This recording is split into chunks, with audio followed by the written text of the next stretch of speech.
क्या होगा अगर कैंग द कॉन्करर, थॉर और शक्तिमान के बीच में फाइट हो जाए तो कौन जीतेगा? और इन तीनों में से सबसे पावरफुल कैरेक्टर कौन है? एमसीयू का नया multiverse level threat Kang the conqueror, Asgard का गॉड ऑफ थंडर थॉर या इंडियन सुपर हीरो शक्तिमान? तो ये वीडियो बहुत ही इंटरेस्टिंग होने वाली है, इसलिए इसे बिल्कुल भी स्किप मत करना और एंड तक जरूर देखना ताकि तुम कुछ भी मिस ना करो। तो कैंग, शक्तिमान और थॉर तीनों अपनी सुपर पावरफुल और सुपर डिस्ट्रक्टिव स्ट्रेंथ की वजह से मोस्ट पावरफुल कैरेक्टर्स में से एक है और बहुत ही कम ऐसे कैरेक्टर्स हैं जो एक्चुअली उन्हें हरा पाए। तो सबसे पहले बात करते हैं शक्तिमान वर्सेस थॉर की और जानने की कोशिश करते हैं कि इन दोनों में से ज्यादा पावरफुल कौन है। बात करें शक्तिमान की, तो शक्तिमान हमें पहली बार 1997 के एक टीवी शो में देखने को मिला था और ये पहली सुपर हीरो सीरीज थी जो पूरे भारत में फेमस हुई थी। बात करें शक्तिमान के ओरिजिन की, तो मानवता की शुरुआत में इंसान बहुत सुखी थे, पर सदियां बीती और 3 युग बीते और वही इंसान जो इतने टाइम से शांति और प्यार से रह रहे थे, उनके दिल में लालच और बुराई आने लगी और इसी लालच और बुराई से इंसानियत खोखली होकर टूटती रही अगले 6000 सालों तक। और इस सब को रोकने के लिए ऋषियों का एक समूह, जो कि खुद को सूर्यवंशी बुलाते थे, उन्होंने एक इंसान को चुना और उस इंसान को कुंडलिनी योगा के द्वारा अपने शरीर के साथ चक्रों को जागृत करके उनकी पावर्स को कंट्रोल करना सिखाया और इन चक्रास को जागृत करके उसे बहुत सारी सुपर नेचुरल और मैजिकल पावर्स मिली। और इन पावर्स पर पूरा कंट्रोल पाने के लिए उसने अपनी बॉडी को एक यज्ञ के दौरान यज्ञ की अग्नि में समर्पित कर दिया और डेथ की जगह उसे मिली सुपर नेचुरल और मैजिकल पावर्स और उसकी बॉडी 5 लाइफ एलिमेंट्स में ट्रांसफॉर्म हो गई, जिससे उसे इन 5 लाइफ एलिमेंट्स पर फुल कंट्रोल मिला और उसने पूरी दुनिया से लालच और बुराई को खत्म करने की प्रतिज्ञा ली। और उसके इसी काम को देखते हुए एक रिपोर्टर जिसका नाम गीता विश्वास था, उसने उसका नाम शक्तिमान रखा और बाद में हमें पता चलता है कि शक्तिमान एक्चुअली श्री सत्या का पुनर्जन्म है, जो कि महाभारत के टाइम में सूर्यवंशी का हिस्सा थे और वो अपनी इस लाइफ में एक नॉर्मल फोटोग्राफर रिपोर्टर है जिसका नाम है पंडित गंगाधर विद्याधर मायाधर ओमकारनाथ शास्त्री। बात करें कुछ बेसिक पावर्स की, तो शक्तिमान के पास superman strength, speed, stamina, durability, fly, energy projection, energy manipulation, element manipulation और इमॉर्टैलिटी जैसी पावर्स हैं। शक्तिमान अपनी बॉडी को 5 life element fire, air, earth, space और वाटर में ट्रांसफॉर्म कर सकता है और उसकी यही चीज उसे इमॉर्टल और अनडिफीजेबल बना देती है, क्योंकि अगर समहाउ कोई उसे मारकर उसकी पूरी बॉडी को भी डिस्ट्रॉय कर देता है, फिर भी शक्तिमान नहीं मरेगा, बल्कि 5 लाइफ एलिमेंट्स उसकी बॉडी को दोबारा से रिवाइव कर लेंगे। और जब तक हमारे यूनिवर्स में फायर, एयर, अर्थ, स्पेस या वाटर में से कोई एक भी एलिमेंट है, तब तक शक्तिमान को मार पाना ऑलमोस्ट इम्पॉसिबल है। और अगर शक्तिमान का कोई एनिमी शक्तिमान को मारना चाहता है, तो पहले उसे पूरे यूनिवर्स से इन 5 लाइफ एलिमेंट्स को डिस्ट्रॉय करना होगा, या इन अदर वर्ड्स पूरे यूनिवर्स को, उसके बाद खुद की बॉडी को और उसके बाद शक्तिमान को।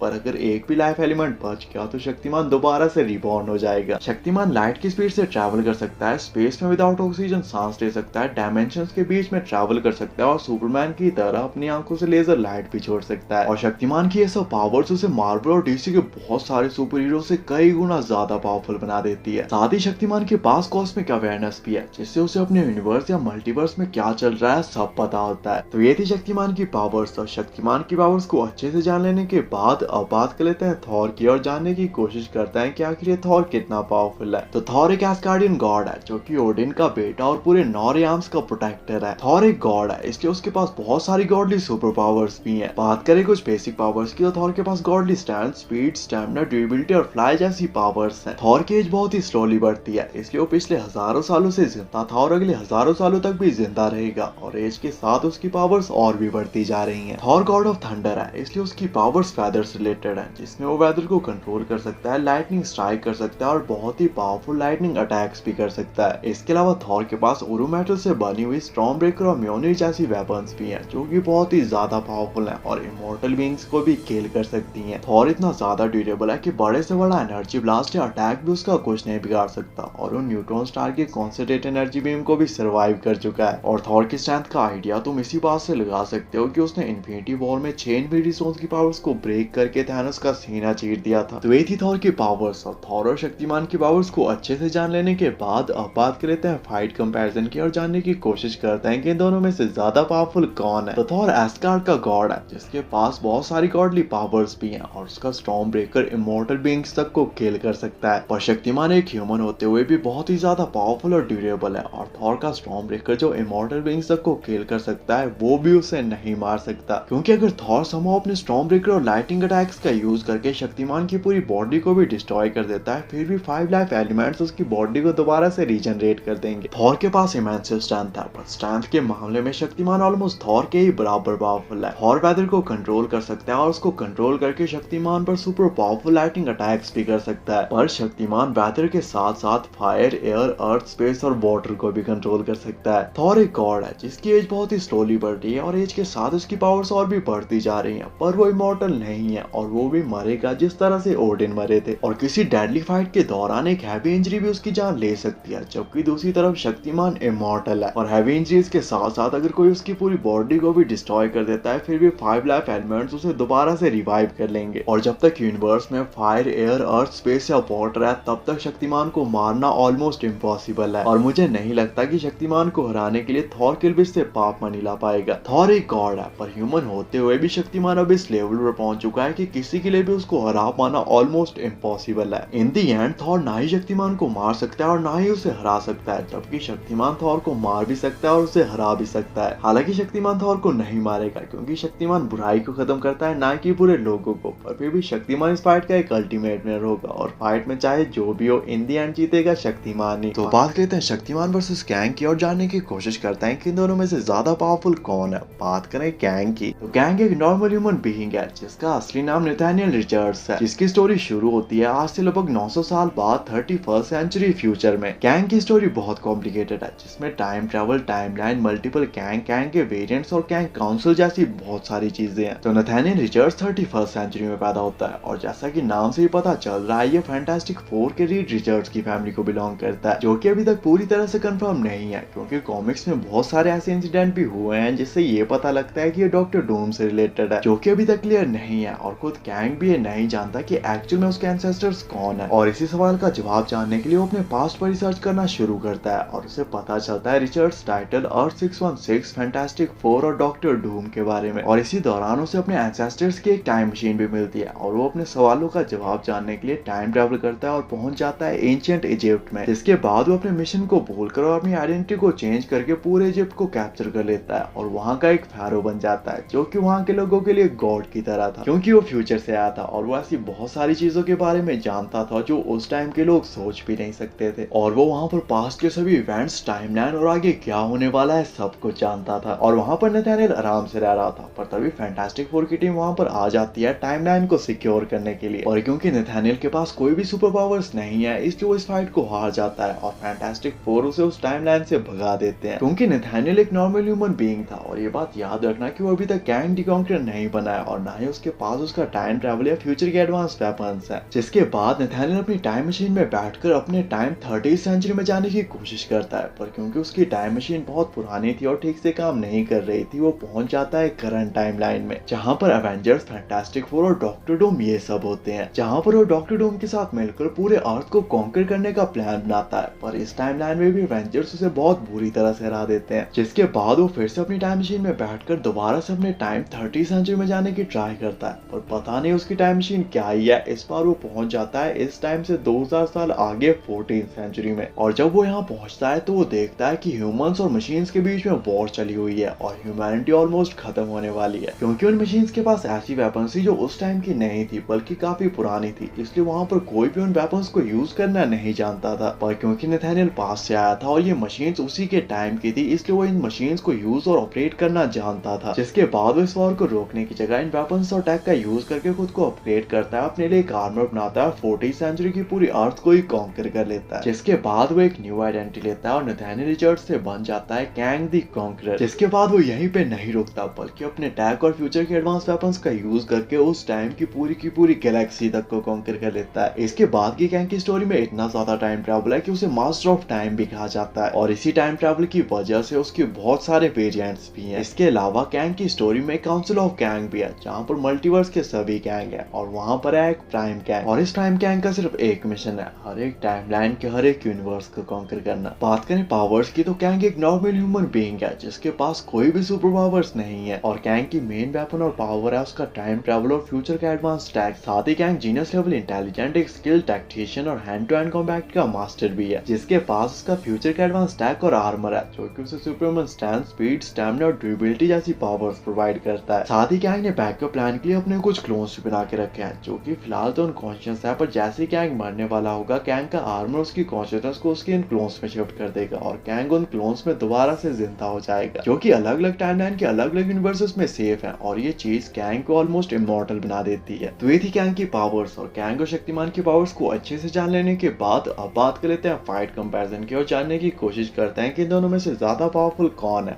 और फाइट होने पर कौन जीतेगा। तो कैंग द कॉन्करर एमसीयू का नया मल्टीवर्स लेवल थ्रेट है जो कि रियलिटी के लिए सबसे बड़ा खतरा है और वो अपने टाइम के पूरे प्लेनेट, गैलेक्सी और टाइमलाइंस तक को कॉन्कर कर चुका है। और इन सब चीजों के लिए कैंग के पास उसकी मेन वेपन है उसका टाइम ट्रैवल और फ्यूचर का एडवांस टैक और वेपन। और दूसरी तरफ शक्तिमान के पास सुपर नेचुरल और मैजिकल पावर्स है जो कि पूरे के पूरे यूनिवर्स के डिस्ट्रक्शन तक को सर्वाइव कर सकता है। इसलिए कैंग के किसी भी वेपन का शक्तिमान पर कोई भी असर नहीं होगा। शक्तिमान का 5 लाइफ एलिमेंट्स पर फुल कंट्रोल है और वो उन्हें अपने हिसाब से मैनिपुलेट और यूज कर सकता है, जिसमें वाटर भी है। और मोस्ट ऑफ द चांसेस हैं कि आयरन मैन की तरह कैंग का भी सूट वाटरप्रूफ होगा, इसलिए कैंग को हरा पाना इतना भी आसान नहीं होगा। कैंग अपने दूसरे वेरिएंट्स या वेरिएंट्स की पूरी आर्मी को बुलाकर इस फाइट को जीतने की कोशिश कर सकता है, पर इससे भी कुछ ज्यादा फर्क नहीं पड़ेगा क्योंकि शक्तिमान इमॉर्टल है। और अगर समहाउ कैंग अपनी पावर्स का यूज करके शक्तिमान की पूरी बॉडी तक को भी डिस्ट्रॉय कर देता है, फिर भी शक्तिमान नहीं मरेगा, बल्कि 5 लाइफ एलिमेंट्स उसकी बॉडी को दोबारा से रिवाइव कर देंगे। हाँ, अगर कैंग टाइम ट्रैवल करके पास में जाके किलबिश से पाप मणि ले आए वो अलग बात है। इसके अलावा कैंग के पास उसका फ्यूचर का एडवांस टैक और वेपन्स तो हैं, पर फिर भी उसकी बॉडी एक नॉर्मल ह्यूमन बीइंग की है जिसके पास कोई भी सुपर पावर्स नहीं है और वो शक्तिमान के एक सिंगल पंच को भी सर्वाइव नहीं कर पाएगा। इसके अलावा शक्तिमान लाइट की स्पीड से ट्रैवल भी कर सकता है जो कि उसके लिए इस फाइट में एक प्लस फैक्टर होगा क्योंकि शक्तिमान के पास कॉस्मिक अवेयरनेस है और डायमेंशंस के बीच में इजीली ट्रैवल भी कर सकता है। इसलिए बहुत ही जल्द वो समझ जाएगा कि कैंग टाइम ट्रैवल भी कर सकता है और जैसे ही कैंग टाइम ट्रैवल का बटन दबाने वाला होगा, शक्तिमान लाइट की स्पीड से ट्रैवल करके उसे रोक कर उसे हरा देगा। और कैंग को मारेगा नहीं क्योंकि शक्तिमान बुराई को खत्म करता है, बुरे लोगों को नहीं। अगर कैंग टाइम ट्रैवल करके पास में जाके शक्तिमान को पैदा होते ही मार दे वो अलग बात है, पर ऐसा करने पर कैंग और शक्तिमान की कभी फाइट ही नहीं होगी क्योंकि ना ही वो कभी बड़ा होगा, ना ही उसे उसकी पावर्स मिलेंगी और ना ही वो कैंग से मिलेगा, इसलिए फाइट कभी होगी नहीं। और अगर कैंग ऐसा नहीं करता तो कैंग ना ही शक्तिमान को मार सकता है ना ही उसे हरा सकता है, जबकि शक्तिमान कैंग को मार भी सकता है और उसे हरा भी सकता है। इसलिए शक्तिमान इस फाइट का एक अल्टीमेट विनर होगा और फाइट में चाहे जो भी हो इन दी एंड जीतेगा शक्तिमान ही। बाकी आपके हिसाब से इस फाइट की और क्या पॉसिबिलिटीज हो सकती हैं और नेक्स्ट वीडियो किस टॉपिक पे बनानी चाहिए कमेंट करके जरूर बताना। ऐसी अमेजिंग वीडियोस के लिए चैनल को सब्सक्राइब कर देना एंड थैंक्स फॉर वॉचिंग।